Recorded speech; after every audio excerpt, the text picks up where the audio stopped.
And I'll be damned if I allow this marriage to fail while this podcast flourishes. So, like I said, we here for y'all. We're going to continue to pour into y'all, but we also going to make sure that we're pouring into ourselves. So we're here for the long haul.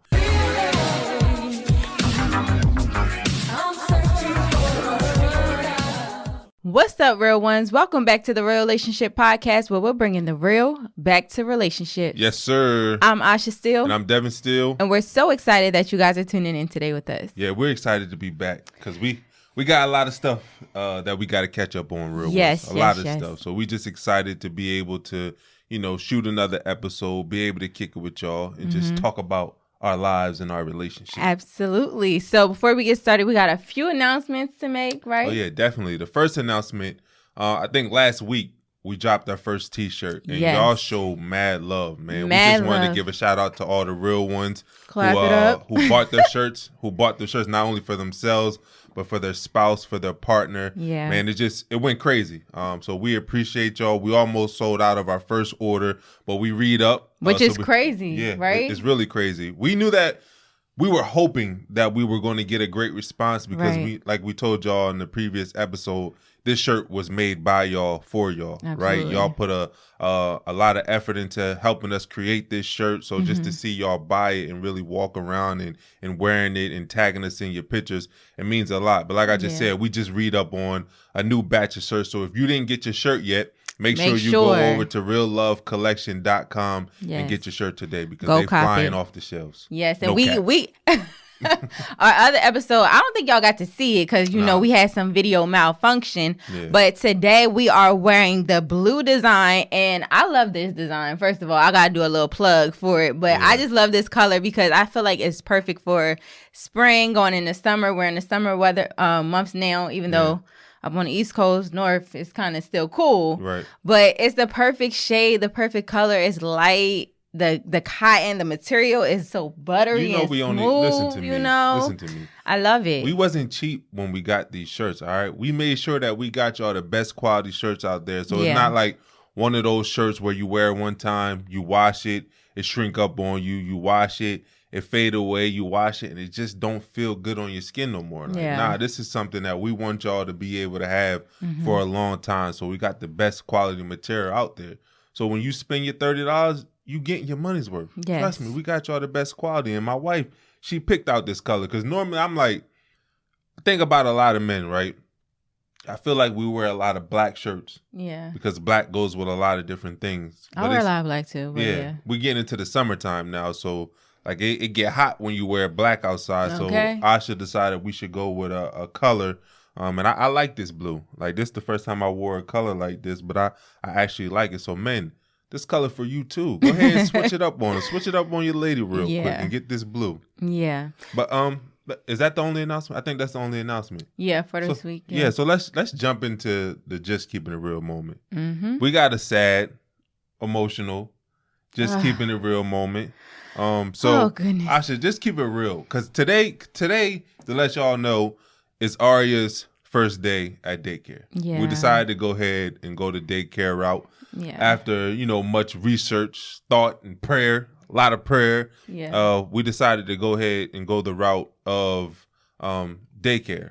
And today was the first day. Unfortunately. Yeah, today was the first day we dropped Aria off at daycare. So, Asha, I just want to know how you feeling. So it was so tough, you guys. I'm going to keep it real. It was so tough. Like Devin said, we decided to go this route. We were talking about getting a nanny. I think we talked about it a little bit on the last podcast, but we were trying to weigh our options. And we felt like just with Aria developing, like, I feel like really with us going home, our last podcast where we talked about we went home and we saw family, and just seeing her interact with other children her age, it just did something. It was like, it's important for her. Boo?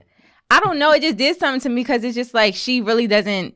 Not even really doesn't. She don't interact with no children her age down here. It's just us.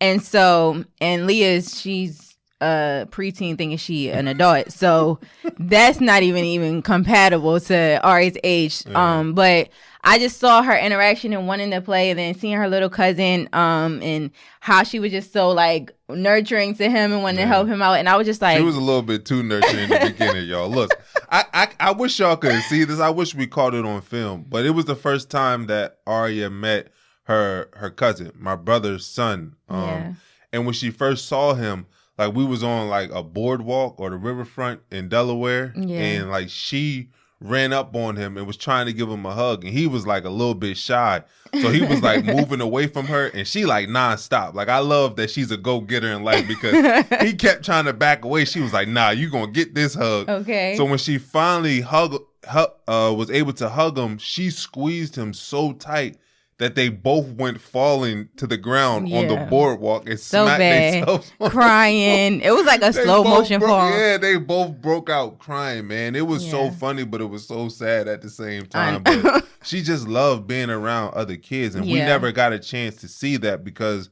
of quarantine. We've been in the house all the time with just us. So I think that's what really made it be like, okay, maybe the daycare is the better route, just to help with her social skills. And she's a very like people's person. Like she has a big personality. She loves talking to people. Anytime we go somewhere, she's like, hi. She always wants to run up to somebody. So I felt like, well, we both agreed like that was probably the best resort as for her right now with daycare. But it was hard, man. Like literally, I was trying to hold back the tears the days leading up to this day, because I knew like it was coming when we first went to go visit the daycare. But like today, it was just like, I can't. Man. And I held it together, you guys, when I took her into the daycare. I was trying to have like a little mommy pep talk, right? Because Devin had a little dad pep talk, and they did their little handshake thing. And I was like, okay, let me give her a mommy pep talk. Let me just, make sure she has a great day. And I felt, literally, when I started to say it, I felt my soul like lifting out of my body, and the tears about to pour out. And I said, we're not going to do this right now. No pep talk today. No pep talk. We just going to say, I love you. You have a great day. You're going to have fun. And that's it. Because I just felt it. And like literally after we walked out the door, I just broke down. I couldn't take it. Nah. But you almost broke down when we were standing in there, though. Yeah. Is that when you was going to give it a pep talk while we were standing in the daycare? Man, it was crazy. Because even when we walked her to the into the room, like I thought Aria was going to be a little hesitant and not want us to leave. But I guess like Asha said, she loved being around other kids, so she was open to like, y'all go ahead and do y'all thing. I'm gonna do my kid thing. And we thought that we was gonna get a lot of stuff done today, but we didn't, because we found ourselves, because they have the thing on the phone where you can watch through the camera to see how the kids is doing, and we found ourselves just watching Aria the whole time. So although she's not in the house with us, she still took up majority of our time, which I expected to do, because it's hard to let go of your baby for the first time into strangers' hand, because you want to make sure that your child is always protected. So I guess this is something that, all parents go through. I don't really remember this happening with Leah. I think that she didn't really go to daycare until she was older. So this is like my first experience of trusting a stranger in the care of, my daughter. Yeah. I think the biggest thing, the care of, y'all know what I meant. Trusting Aria in the care of a stranger. I think that's the biggest thing, is just making sure she's comfortable and like happy, and someone's like really monitoring and watching her. I think that's the biggest thing for me, is just letting go. Right? Yeah. It's like that mommy bear, daddy bear, where it's just like you want to just protect your cub, and something's wrong. It's just like she's at the liberty of someone else protecting her and nurturing her and helping her within those hours that she's going. So I think that was the biggest thing for me, to just let go. And I literally had to let go and let God. I was praying. Lord, I just said to Devin so many times, can we pray? Can we pray? On my own, I'm praying. I go to the bathroom, pouring out, crying, and I'm like praying on the toilet, y'all. Like, Lord, help me. I don't care if it's TMI, okay? Okay. Like, I'll be going through it. I've been going through it today. But hopefully I receive some, the words of encouragement that, it would get better, And we prayed so much, I had to switch up my prayers, because I know God was getting tired. Like, you going to keep coming to me asking for the same thing, saying the same prayer. So I'm like, I'm trying to remix my prayer, trying to switch the flow up a little bit so God don't get bored with me. But Yeah, man, we've been praying. But like I wanted to say earlier, what I think makes it so hard at Arya's age to send your child to daycare, which was different than Leah for me, is that Leah was at an age where she can communicate. Like, let's say that she didn't have a good time at daycare or something went wrong. She could tell me. But Arya's at an age where she can't really communicate what's going on. So we try to watch her experience through the camera to be like, all right, my baby's crying here. What's going on right here? She feels this way. Like, I know this is what she does when she doesn't feel safe, when she's scared.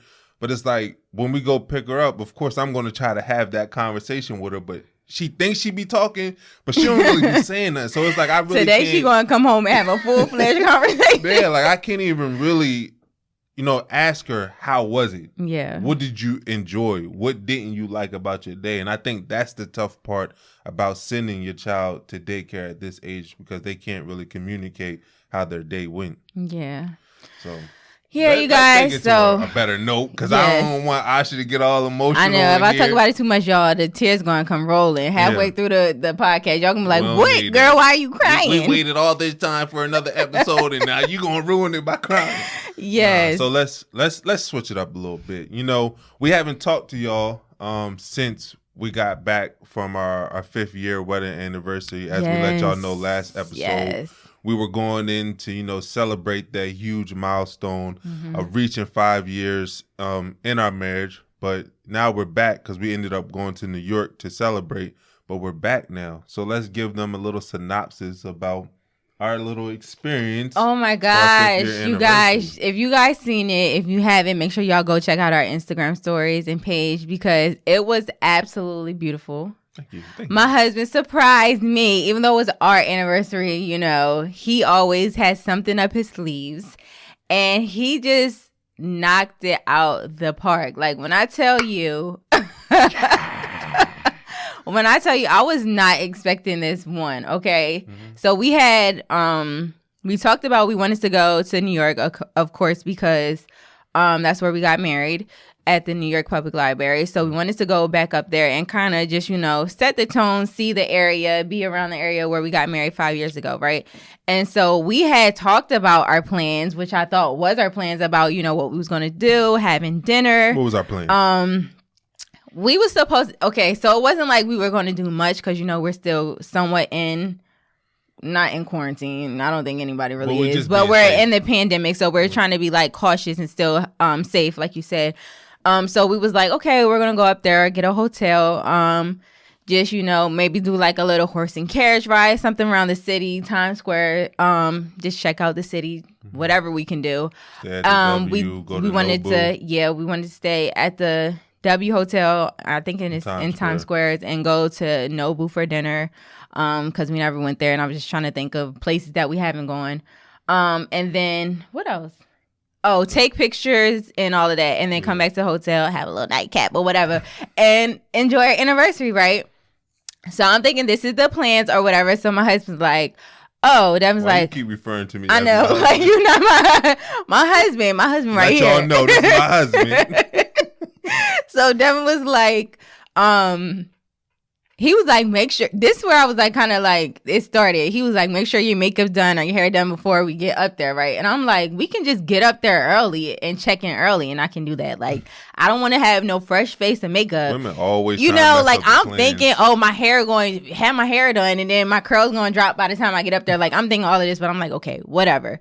So good thing he had it all together and planned. I got my makeup done, and we, coordinated with the outfits and all that, because he had, y'all, a whole surprise for me. First of all, we pulled up. We were driving down the street, and I realized where we're at because I see the library, right? Yeah. I'm like, oh, there's the library. I wanted to go there and, like, us take pictures or whatever, or see it at least for our anniversary. So I'm like, oh, the library is right there. We stayed across the street from the library, you guys, okay? Yeah. So a hotel called the Andaz. If y'all haven't stayed there, beautiful. It's absolutely beautiful, and the service is so amazing. So we pull up, we turn the corner, and we literally stop at the Andaz, and I'm like, what are we doing here? This is not the W. I don't think the W is for another couple blocks. Why are we stopped right here? So that's when my mind gets rolling. Like, okay, what he got going on up his sleeves? Like, what is going on? So he's like, okay, get out. So I'm like, oh, so are we staying here? Like, what's happening? What's going on? I'm not knowing what's going on because y'all know this man surprised me with the whole engagement. So I'm like, are we about to have what? Like, what's going on right now? So we get upstairs. I open the door with the key, and walk in to like cameras in my face, like right here, like, hi, how are you? And I'm like, what is going on? I'm so surprised.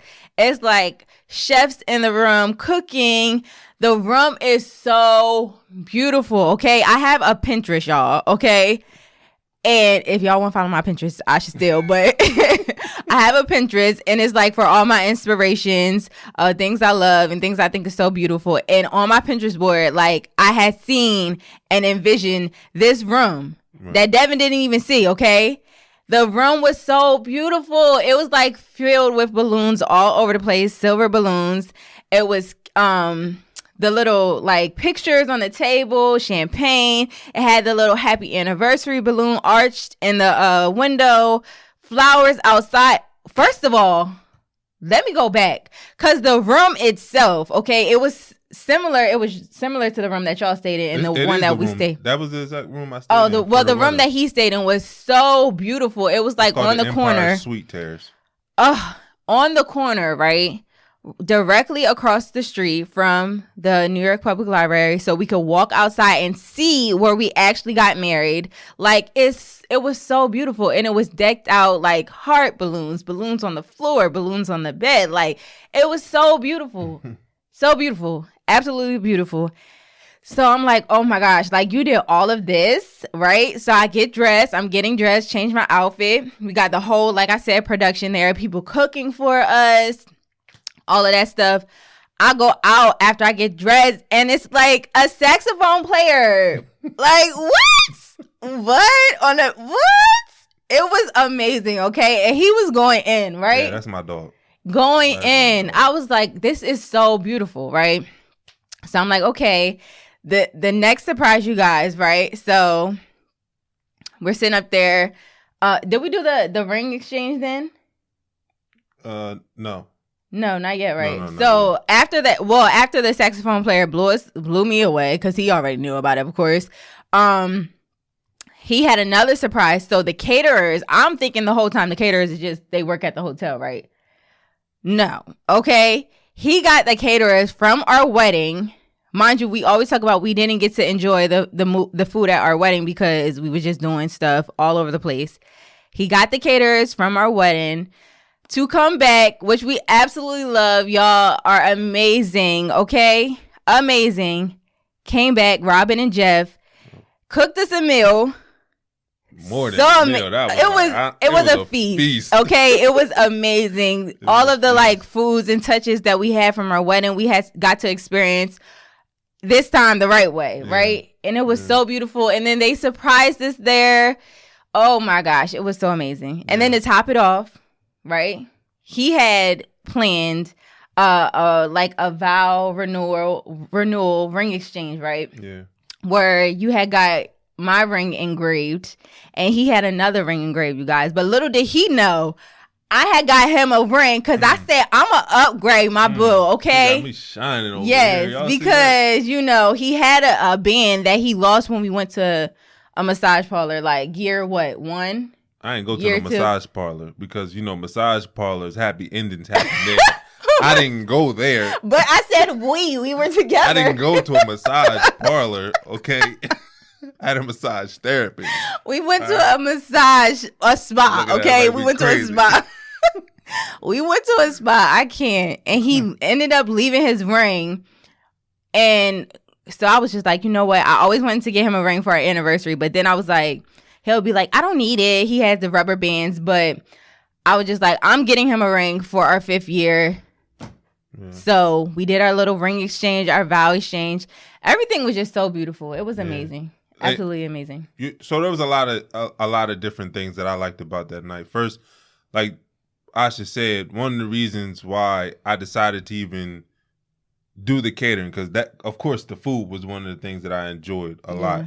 But during our wedding, our reception, we didn't really get to enjoy any of the food. In fact, I didn't even remember the foods that we had at our wedding because we were too busy taking pictures and talking to family members. Yeah. And Asha talked about it for years. Like, man, I wish we would have really been able to enjoy that food.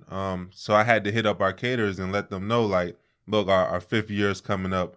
I want y'all to recreate that night for us. Like, take the menu back out that y'all got in y'all archives from the wedding and create it so that we can have it for that night where it's just me and her and we can enjoy it. And they went over and beyond. Yes. I'm talking about having everything for us. Yeah. Like, I was so full. Like Asha talked about earlier, getting a nightcap at the W. I didn't even want a nightcap because I was so full from everying that they fed us. But he was going to give me my nightcap, okay? It was a lazy one. Like, I was just like, here, you do all the work. I can't move. I'm about to fall out the chair. I can't move, man. Like, you ever been that full? You can't move. That's where I was at. So I wasn't putting in no work that night. Oh, my gosh. But the food was amazing. Then also, like, when I first met Asha, she would tell me how, like, back in the day that she was a poet. She used to like writing poems, and I'm like, yeah, whatever. Yeah, he used to try to play me. I'm oh like, my god! gosh. I hear you talking, but I've never heard one of your poems. You've never written one this whole time we've been together. We going on 9 years. Never heard a poem from her at all. All right. So when we doing our vow renewal, Asha pulls out a poem for your boy. And came through, okay? Went in. Yes. Like, she went in. So I gotta give you your flowers because I ain't know you had that in you. But when she started to play, because she had it, I believe she recorded it and then had it like playing, or the QR code. You take a picture, a picture of it on the back of a picture that she had made, and it was just like, yo, it blew me away. So just like to be 9 years into a relationship, is still be able to find out something new about your partner.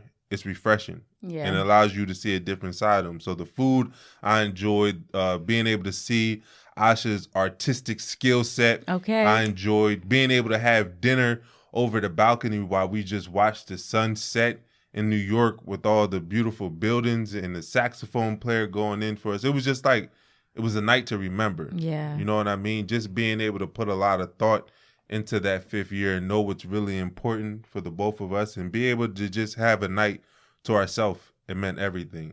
So if y'all want a recap of the video, we actually just posted a recap on our YouTube, so you can go ahead and check that out. But it was amazing. It was something that we needed. Like, you know, sometimes in a relationship, you need those things to recharge you, right? Because life is just so draining. Sometimes your relationship can be draining as well, if we want to keep it real. But when you have those certain moments of connection where you're able to just recharge each other's battery to continue to go on through your life's journey, man, it's so necessary. Yes. So necessary. And it was a beautiful evening, you guys. So definitely check that video out on our YouTube channel. But to get into today's podcast, right? Because we've been going for a minute. Now we back with the jump off. But no. But to get into today's topic, we wanted to just, make this about you guys, all our real ones, because like we said, time and time again, we get so many questions and emails and DMs, and we've been keeping up with them for the most part because a lot of people are also, reaching out to us through our coaching calls. So we have a lot of interactions, but we wanted to take this time to really answer those questions that you guys may have. We selected a few questions and we want to, dedicate this episode to you guys, our real ones. Yeah, so the one time that we did where we dedicated an episode to just answering some of the questions, y'all loved it. The feedback we got was love. Y'all asked us to do more of them. So we're going to give y'all, what y'all asked for. Yes. So we have 4 questions that we think it comes from individuals, but we feel like a lot of people can learn from these answers that we're going to try to give to, really help out those who are in this situation. Yeah. Alrighty. So the first question is, it says, "Hey, Devin and Asha, love all your videos. I'm currently going through a couple of bumps in the road in my relationship. Do you guys have any advice on wanting space or needing time apart from your partner?" You want to tackle that first? Or you want me to go? I'll go. You can go. I'll go. So I'm always a firm believer that when things get tough in your relationship, that you stay in that fight together. Mm-hmm. Because a lot of times when people take the breaks, and there's nothing wrong with taking breaks, which I'll explain a little bit later, But a lot of times when people take breaks, they don't really do the work that it's going to take in order to bring them back together. Because a lot of people are confused by the saying, time heals all, and really time doesn't heal all. It's what you do with that time that brings healing. So if you take a break from your partner and you're really not taking the necessary steps in order to heal whatever it is that you went through, or to correct your behavior that may have caused the issue in your relationship, then that time spent apart from one another, it's not going to bring y'all back together. Right? If anything, it may make y'all go y'all separate ways. But if y'all do end up coming back together, it's not because that y'all feel like y'all in a place where you can have a healthy relationship. It's that y'all are now coming back together because you found out that you can't live without that person, that you're dependent on them, whether the behavior is toxic or not. So you maybe end up hurting your relationship even more. But if you decide to take a break, and that only goes for relationships, but it also goes for marriage. If you take a break from your relationship and you say, look, this is the time period we're going to be apart. In marriage, normally taking a break is about 6 months. You say, all right, this is the time period that we're going to spend apart. And this is the work that I'm going to do in order to better myself, so that when we come back together, we can start to rebuild our relationship on a stronger foundation, right? That works. But a lot of times when people take breaks, they introduce other people into their lives, right? Whether it's a man, introducing another woman, or a woman introducing another man, it's like it distracts you from the true purpose of taking the break, because now you're focused on another person, another relationship, and not focused on yourself or doing the necessary steps in order to get back together with your partner. So in a sense, taking a break is not a bad thing, but you have to be intentional about the work and the time period you're going to spend apart from one another. Yeah, I think that's true. And also, just to add to it, I feel like it's important for the person who is seeking that break or wanting that break to really be open and honest as to why they are needing it. Because a lot of times people will say, oh, I just need a break, or I need my space, especially when you're in a relationship or in a marriage, right? And you're not communicating with your partner. What's causing that? What's causing that disconnect? What's causing you to feel like you just want to, remove yourself from that relationship? And that can cause problems as well, right? Because you're not being intentional with telling them, okay, well, what's going on with you, for them to be able to process it and be able to handle things in a way that's going to be productive for both of y'all, right? Because a lot of times that's going to cause the person to want to know more. Oh, what can I do? You're not telling me this. You're not doing this. And then they kind of want to fight for it because you're not giving them anything else to go on, right? So one question that me and you get, like, on our coaching calls is like, do you want to take a break so you can talk to somebody else? Like, that's the first thing that normally comes up to people's mind. Right. And you're not, and that's, it's valid, right? Because it's like, okay, I want a break. Okay, you want a break from me? Like, what am I doing wrong? What can I do? Like, you're automatically placing the blame on you because that person is wanting to check out from your relationship with you. And so I think it's important for that person to just be open and honest with your partner as to why you're seeking that break, right? And if that is something that you really want to do, y'all should be able to have a conversation and respect those wishes and be able, like Devin said, have those clear intentions on what you're going to do within that time. If you want to have a break to work on your relationship or work on yourself, but you got to let it be known why you need that to begin with. Yeah, like I think you brought up a great point. If you don't really communicate, be open and honest 100%. And it's going to be a tough conversation. Feelings may get hurt in that conversation, but come from a place out of love. Because if you're not open and honest, you can't really do the work. Right. Like, if you don't tell your partner what's truly frustrating you about your relationship, then they don't get a chance to correct it, right? Or you don't get a chance to correct your behavior. So it's crucial to have that open line of communication. Have that tough conversation with your partner before y'all and actually do take that break, so that y'all can do the necessary work. But if y'all are able to do the work within your own household, I would rather y'all do that, because it teaches y'all how to, conflict resolution without running away from each other. Right. Right. Like, if you've tried multiple times to get this under control within your own home, or you've reached out and you got some form of coaching or counseling and nothing seems to work, then go ahead and take that break. Because a lot of times people try to force relationships that shouldn't even be. Right. Yeah. And notice I said relationships. I don't really touch on the marriage thing unless you have a chance to really sit down and talk with people, because marriage is supposed to be a lifetime commitment.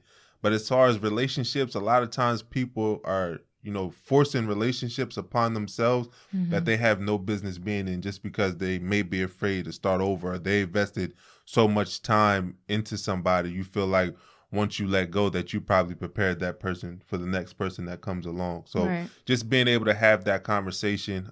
If y'all have tried, counseling, coaching, y'all have tried to handle the things in-house, the next step may be to take a break to see if this thing is really for y'all. And if y'all really truly want to make this happen, to be intentional about the time that you spend apart from one another. Yeah. So the next question says, someone actually sent us a screenshot of a topic that they had seen on Instagram, and they said, "Hey guys, I love all of your topics. I wanted to know if you could share your thoughts on this particular topic." And it says, "Ladies, stay away from men who ask, 'What do you bring to the table?'"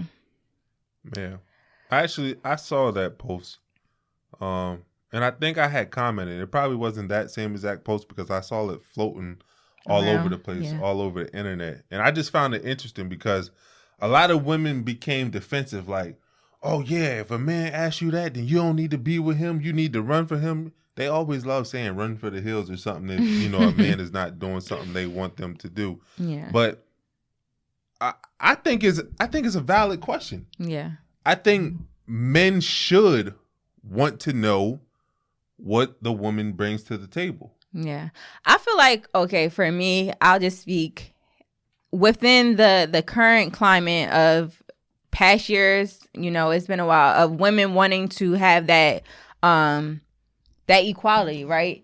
It's like they don't want equality in all categories. But I feel like we, in the sense, it's like we can't necessarily pick and choose, right? Mm-hmm. I feel like we have to, if we're going to step up and want that, we have to want that across the board. And so I feel like it is a valid question of what do you bring to the table, because we're going to ask the man, or going to question, what does the man bring to the table as well? Like, what do you have to offer me within this relationship, and what can I offer you, right? No relationship is one-sided. And if it is, that's a problem. So it's like you're going to automatically be bringing something, or you should be bringing something that's going to be beneficial to your relationship overall. So having a man say, okay, what do you bring to the table? What do you have to offer? I don't feel like there's anything wrong with that. Right. Because if you're a strong woman, a independent woman, if you have all these qualities and attributes, you're not going to have a problem with saying, "Oh, I bring this, and this to the table." Right. What's on your list, right? Mm-hmm. Because you're confident within yourself. You know that you have something to add to your relationship. Mm-hmm. You know that you can bring more value and add value to your person that you're with. So having that question asked, I feel like if you're in a space where you're comfortable and content with who you are, shouldn't be looked at as a negative thing. Yeah, and maybe it's like the wording that those people. What do you bring to the table? Yeah, because you'd be like, well, what do you bring to the table? I am the table. You pick, bring your chair, pull up a chair, because I am the table, honey. Well, I'll put the bed on my knee then. But I think that it takes the whole dating phase from surface level to a deeper level. When you can have those discussions, okay, like, what do you bring to the table? What am I searching for within a partner? Right. But I also think that it's a valid, and I think that for all men listening, I think that is a question that is necessary for you to ask of your partner. And here's why. We spoke about it before. We're a spiritual couple, right? And I spend a lot of time just studying the Bible, listening to different pastors and stuff, just trying to get a better understanding of what I can do better as a man. And I came across a sermon by Tony Evans not too long ago where he said something that really spoke to me. Mm-hmm. And it was basically on this topic, because he talked about how, God created Adam first, not because he's the ruler of all things, that men are the ruler of all things, is that all responsibility falls back on the person that God created first, right? So when he told Adam to create, or to, manifest his gift and do his work, he found out that he shouldn't be alone. And that's where he created Eve. Like, Adam can't do what I need him to do to the level of which I'm trying to get him to do it by himself. Mm-hmm. And that's why if you look in the Bible, you talk to Christians, in a sense, women's role are the helpmate. right? To be the helper. So Tony Evans was talking about how, like, if a man tries to do everything on his own and just be the ruler of all things, then he's limiting what God can do through him, right? Because he created a woman to be his helpmate, which means that a man must magnify all the gifts within the woman in his life.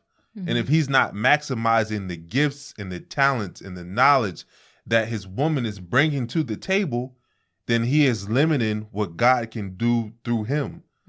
So it's very important for a man to understand what gifts, what knowledge, what can your woman do, what can your wife do to really blow everything out the water. Because women have a habit of taking your dreams or whatever it is that you want to do. If you tell them an idea, they'll find a way to make it bigger, to make it larger than life.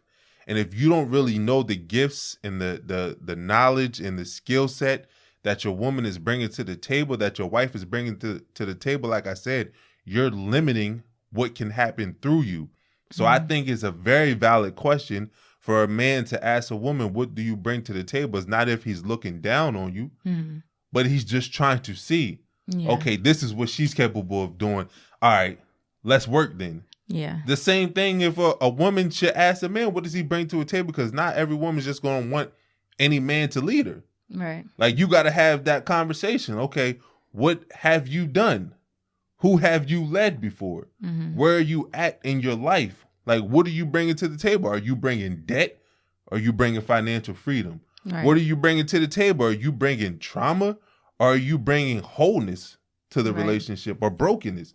Like, these are the questions that people must have. But because we live in a society where everything is so surface level, everybody gets uncomfortable or they get defensive about conversations that should and need to be had. Yeah, I think that's really important what you said, is because the conversation, a lot of times people don't get into those conversations till you feel like, oh, it's too late. Right. And so it's important for you to have that conversation. And it may be just for some women who may feel, bothered by that question, that maybe the wording is wrong. But at the end of the day, it is a valid question that needs to be talked about in the beginning of your relationship, because it's going to allow to open other dialogue about things that you need to have insight on if you're going to be in that relationship, right? You don't want to just have something thrown on you.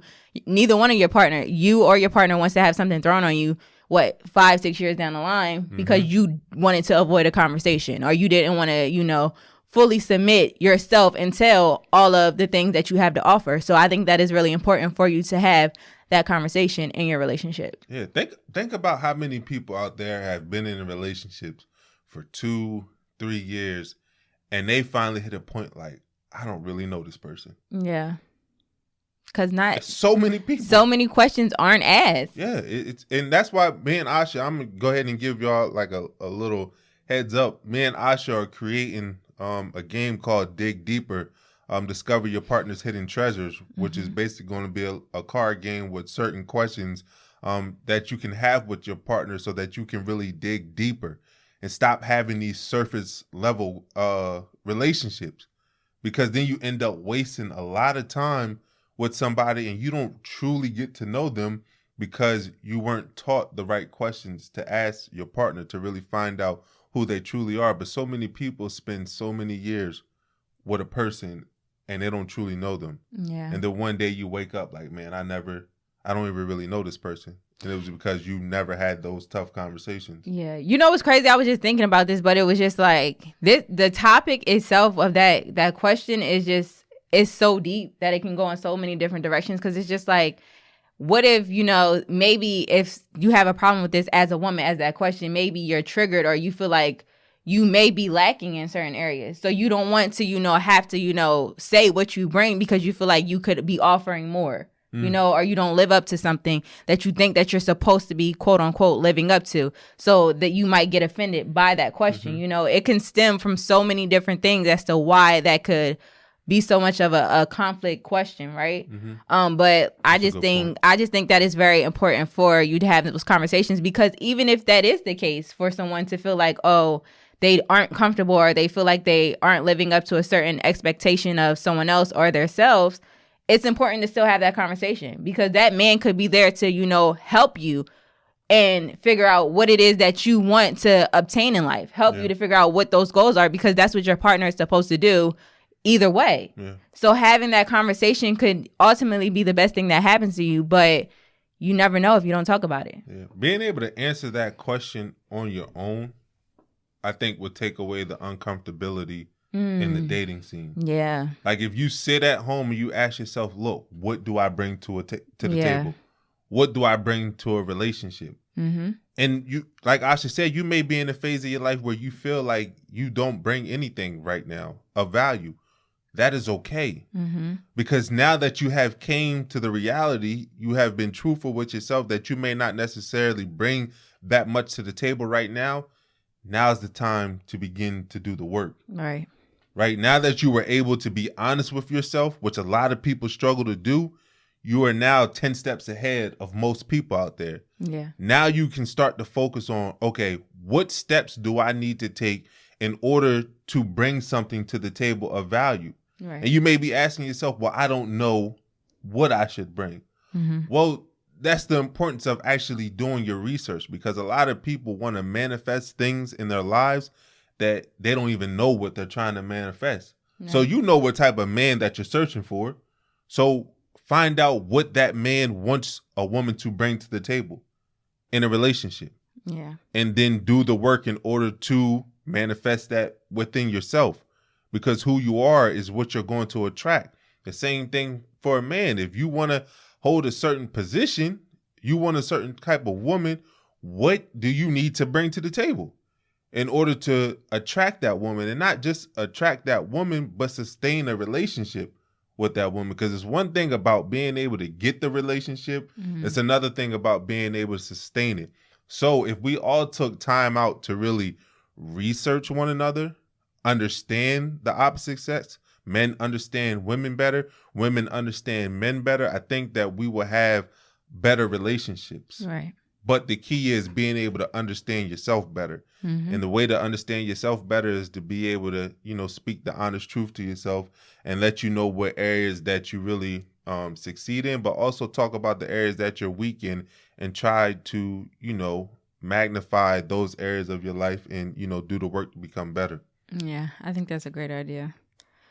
So the next question, you guys. She over here on her phone trying to get the camera for Aria's daycare stuff. So the next question is, it says, hello, I am inspired by what you guys talk about upon relationships. I seem to be struggling with a soul tie and wanted to know if you could provide me any advice on that. Okay, so I did my little research, you guys. Of course, I've heard of soul ties before, but I just wanted to clarify for those out there. It's like, what is a soul tie, right? So it says a soul tie is any relationship where two become one and mind, body, emotions, or heart. It's like an invisible umbilical cord that ties you to another person. That's what a soul tie is, okay? And a lot of times people speak of it like, they were saying usually it's magnified after you have sexual relations or intercourse with the person where you, that, you know, is grounded in you, like, okay, our souls become one or intertwined, but it doesn't have to be sexual. It doesn't have to come from any type of sexual intercourse or interaction that you have with a partner. It could come from, you know, just your connection or interacting with a person physically, not physically, but emotionally, mentally, like that, right? So I have personally never experienced what I would say is a soul tie where I feel like connected other than my husband. But I don't know if it's to that extent where if someone is trying to break away from it, you know what I mean? Yeah. But, you know, just like we said, just in doing our research of talking about soul ties, I think it's important for individuals to know, like, a lot of times it's like that you're whole without that person. Right? Because most of the times when you feel so connected to someone where you feel like, oh, this is my person. This is the person I'm supposed to be with. This is the one who God chose for me. And it's just like you become so like invested in that thought that if that's not the case, you feel like you've lost a part of you. Right? You feel incomplete. And so I think it's important for individuals to know that regardless of if that person is there or not, that you're still whole and complete as an individual. And no one being or person is going to make you complete. You're already the complete package. They're going to add and magnify what you have, right? Yeah. And so I think that's important for those to know that who feel like, oh, I'm trying to break that soul tie or it's broken, is that you're still a complete individual. You're still a whole individual. I think it's also important for you to know that if you felt that with that one person and you feel that love and connection, that if it is removed or you feel like it's not reciprocated, that it can happen again, right? Mm-hmm. The universe has a way of bringing people in your life, maybe for a season, maybe for a reason that needs to be there, and removing them when it's not feasible for them to be around you anymore. And it's a cycle. So when someone is right for you for that moment, then you embrace that. You embrace them being there. You learn from that experience. You learn from them being around you. But if it's no longer serving you of any purpose, then you have to remove that energy from around you, remove that person, and allow for more energy to come in. Allow for more people to come in and serve you the way that you need to be served and respected and loved. And so I think just knowing that will help you to be able to relieve some of that energy and realize that, you know, you can release that soul tie and let your soul still be out there and free for someone to come back in, you know? I might get a little bit deep on y'all, but I'm going to try to, take a stab at this. We are 3 parts. Mm-hmm. Humans are 3 parts. We're spirit, soul, and body. Mm-hmm. Spirit allows you to connect with your higher being. With us, it's God, Jesus Christ, whoever you connect with, right? Mm-hmm. Your soul is your solias, is your ability to feel emotions, to be able to connect with your emotions. Your body gives you the ability to connect with the world, your 5 senses, right? Mm-hmm. So if you have a soul tie, that means it has something to do with your emotions. You may be deficient in your emotional state, right? Mm-hmm. And your emotional being. Therefore, you may connect with other people who you feel like fill up that area of the emotion where you feel insufficient in. Mm-hmm. Therefore, what Asha said, you have to take time to build back up that side of yourself, because it may have been something you've been lacking for a long time. You didn't get what you needed from your parents emotionally. So when you get this from this type of person, maybe they might not be the right person, but they're giving you what you always wanted. Mm-hmm. So you're stuck on that person. But until you're able to pour into that, until you're able to acknowledge, oh, this is where I'm lacking in. Like, I never had confidence. Mm-hmm. That was taken away from me at a young age. Or I never felt love. Like, I never felt seen or heard. Until you're able to sit down and really acknowledge the area of your emotions where you feel weak in, where you're insufficient in, then anybody who comes along and is able to fill up that part of your emotion, you will feel a tie to. Mm-hmm. But you have to learn how to become interdependent and be able to be confident to survive on your own. I'll give you a little example. Like Arya's, and I don't even know if you noticed this today, but Arya's first day of daycare was today. Mm-hmm. And notice when we climbed up onto the sidewalk to walk, like she started to take her steps ahead of me, and then she stopped and she reached out her hand and was like, come here, daddy. Mm-hmm. And she held my hand as we were walking into the daycare. But when she got in there, the place was familiar because we had visited the daycare before. And she looked around and she looked at me and she let my hand go. Mm-hmm.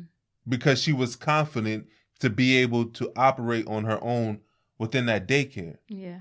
And sometimes people have to do that with them lives because maybe they've tried to walk away from somebody and it got nerve-wracking, it got uncomfortable, so they reached back out for their hand like Arya did for me today. But then Arya got to a point where she was confident enough to be like, Dad, I can let go of your hand now. Yeah. And I can do this on my own. So whatever the work is that you have to do in order to build yourself up, because I don't know the words Arya said to herself while she was walking to the daycare, but whatever she said, she got to a place in her life where she said, you know what, I can do this on my own, that I don't have to be dependent on my dad to protect me. I don't need to be my dad to just be there every step of the way with me like he always is. Mm-hmm. I want to do this on my own. So some of you have to get to that place in your life right now so that you're not leaning on other people, but you can depend on yourself. Yeah. For us, when I'm in places in my life where I feel like I can't do it by myself, I lean on God. Like, so you have to find a place where you don't have to lean on another person, where you feel dependent on that person, especially if they bring negative energy to your life. Just because they're filling you up in one area of your life, but then they're draining you in another area, it doesn't make any sense to continue to hold on to that person. But I believe soul ties is very real, and I don't want to, minimize what you may be going through, but it's a lot of work that you have to put in order to break that soul tie with that person. Yeah. I think, like you said, with leaning on God, it's just making sure that you just have that connection with God, right? Because he's the one that provided us these souls to get tied in the first place, right?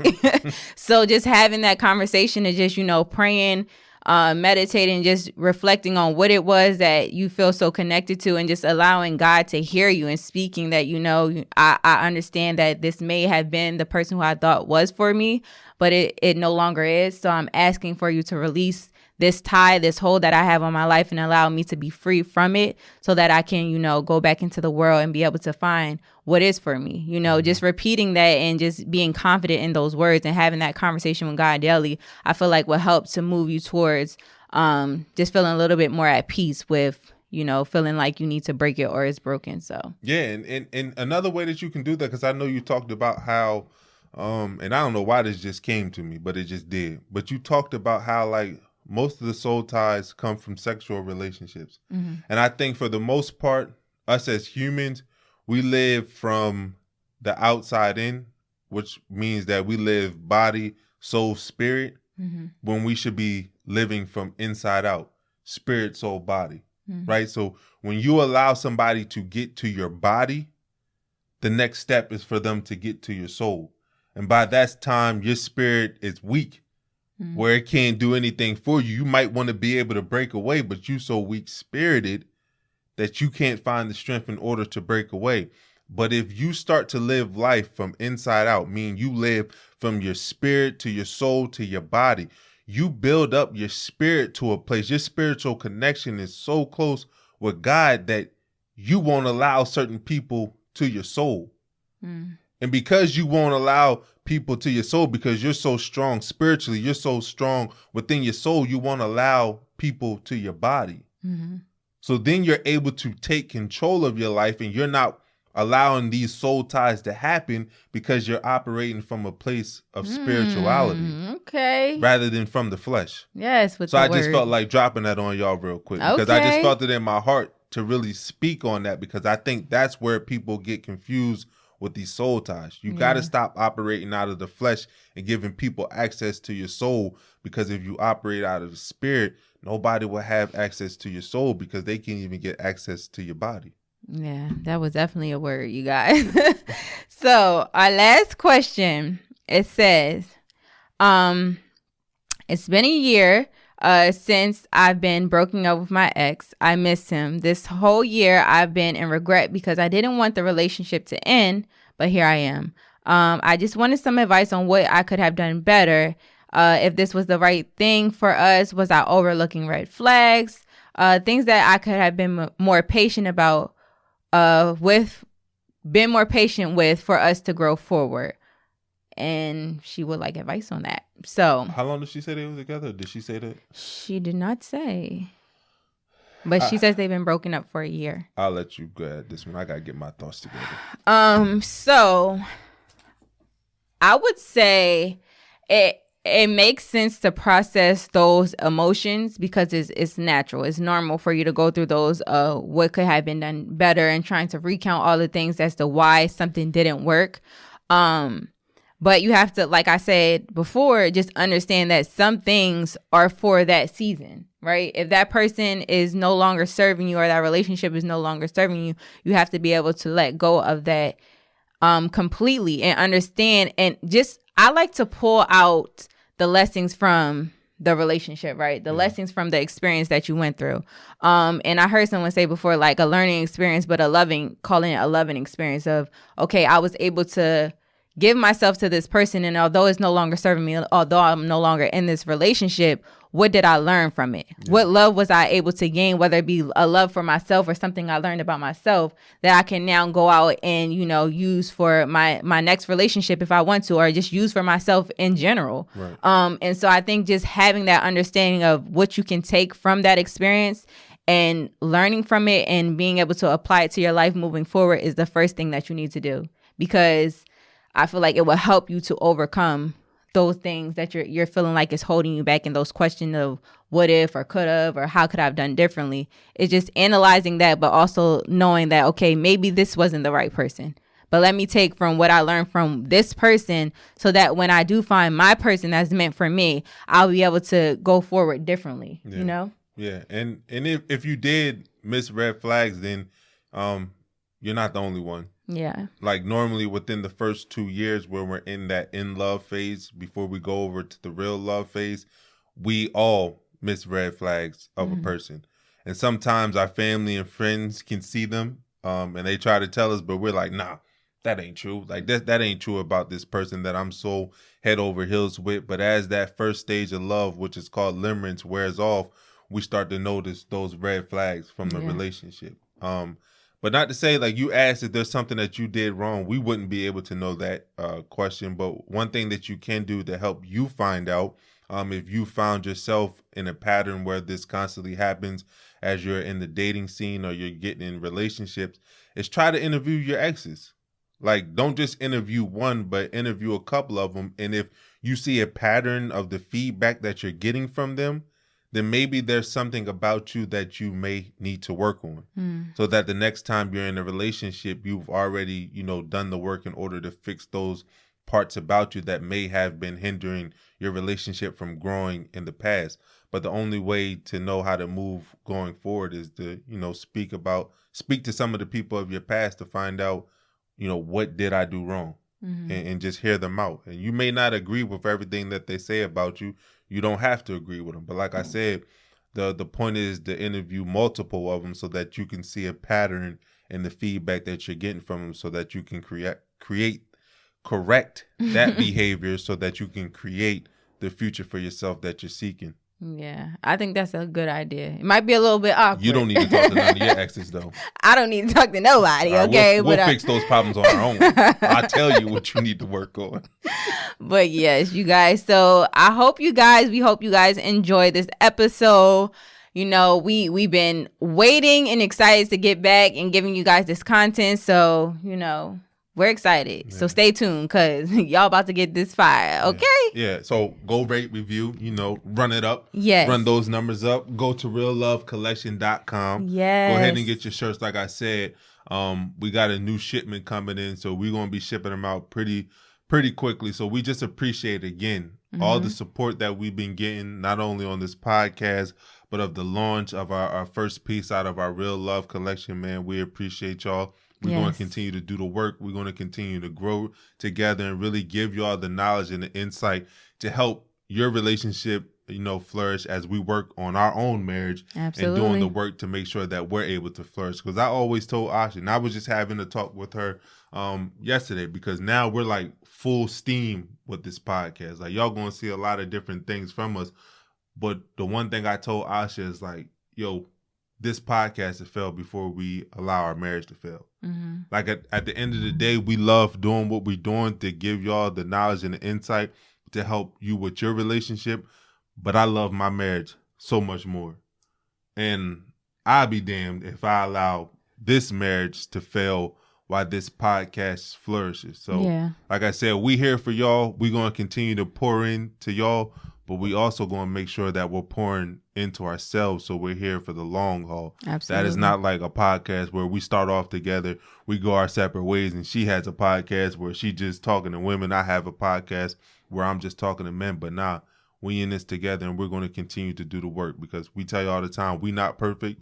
And when you are in a position in your life where you're making that step to break the cycle, break generation cycles in your family, there are going to be a lot of ups and downs because you're just trying to figure it out on your own. But you just got to remain committed to the commitment that you made with your partner when you said I do. So we here, y'all. Yes. So until next time, you guys, keep it real. Yes, sir.